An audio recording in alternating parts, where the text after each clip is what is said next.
Okay, so I'm going to show you how to go from the expanded form all the way to the structural formulas. So we want to go to those condensed formulas where you're just writing in one line. So if you look at A, count your carbons, right? That's the number one thing. I can tell you 1, 2, 3, 4. So we want to go 4 carbons. So that first carbon is CH3.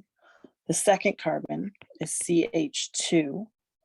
Third carbon only has 1 hydrogen and it has this methyl group coming off of it. So I'm going to put it in parentheses because it's coming off of the main chain. And then the last carbon 4 is a CH3. Now, when you're looking at this, if you're going to give the most complete condensed formula, you're going to try to put as much together as you can. So do you see anything that's back to back the same thing? Well, yeah, these are the same. So you just rewrite that CH3, CH2, CH, CH3, 2. That's why it's not always the parent chain that's in parentheses. If there's a parenthesis and there's no number, like right here, then you know that this is a substituent. If you have one that has a subscript on the outside of the parenthesis, then you have to kind of check it out. All right, so let's try another one. So we're going to number our carbons again. And it really doesn't matter if you're numbering them in the right order or not, because you're not trying to name it. You're just trying to replicate it. So 1, 2, 3, 4, 5, 6, 7. And then we have a couple of groups. 3 groups. Okay, so let's go from the left. That first carbon is a CH3. Then we have a CH2. Then the next one, there's no hydrogens on that next one, so it's just a carbon. And then what's attached to that one carbon is this methyl group and this methyl group. So we have 2 methyl groups attached to this carbon. So we can just say CH3, 2. So remember how I said if they have that subscript, you kind of have to figure out if that's a substituent or not. And the way that you figure that out is you look at this previous carbon and you see that it has no hydrogens.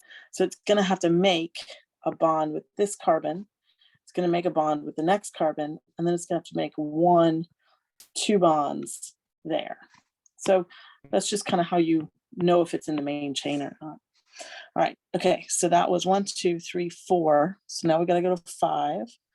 Right? No, that was 1, 2, 3 was I'm sorry, this is carbon 3. So 1, 2, 3. So now we got to go to carbon 4. Carbon 4 is a CH2. Carbon 5 is another CH2. Then you have CH, CH3 coming off of carbon 6, and then another CH3 at the end. So after you do this, you kind of take a look again and you say, well, what can I condense here?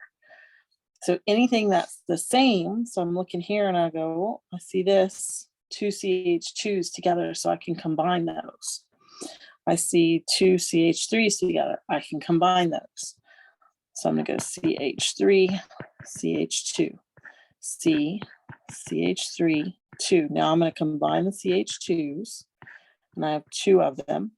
Then I have a CH, then I have 2 CH3s.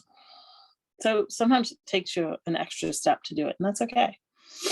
All right, let's look at the next one. We're going to number them 1, 2, 5, 6, 7, 8, 9 carbons. Coming off of 3, we have 2 things. Coming off of 7 and coming off of 8. Okay, so my first one is a CH3. Then we have a CH2. Then that third carbon is just a carbon. There's no hydrogens because it's attached to 2 methyls. So I'm going to go ahead and put that in right now. It's 2 methyls. So I'm just going to put them together like that because I know I'm eventually going to have to do that anyway. Okay, then carbon 4 is a CH2. Carbon 5 is a CH2. Carbon 6 is a CH2. So we can tell we're going to have to go and combine some things. Then we have we're on carbon 7, which is, excuse me, a CH. Then we see on that CH, right, we have something attached. This is the group that's attached. So we're going to have a CH3 as a substituent. And then we look at carbon 8. Carbon 8 is a carbon and a hydrogen. And to that carbon 8, we have a methyl group. And then on the very end, carbon 9, we have a CH3. So now you have to look, what can I combine? Well, I see that I can combine these together.